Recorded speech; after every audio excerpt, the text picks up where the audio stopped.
Running a WooCommerce store? Your customers are browsing late at night, but a bright white interface can feel harsh, uncomfortable, and even reduce engagement. When your store doesn't support dark mode, it affects user comfort, session time, and overall shopping experience, especially for mobile users. The easiest way to fix this is by adding dark mode to your WooCommerce store using a compatible dark mode plugin, which makes your store engaging. First, go to your WordPress dashboard. Navigate to Plugins, click Add Plugin, search for WP Dark Mode,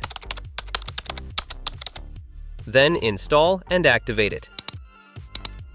Next, open WP Dark Mode settings and enable Front-End Dark Mode.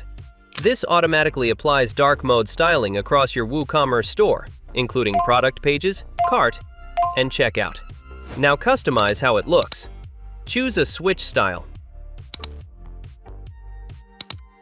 Adjust color presets, and decide how your customers will toggle between light and dark mode.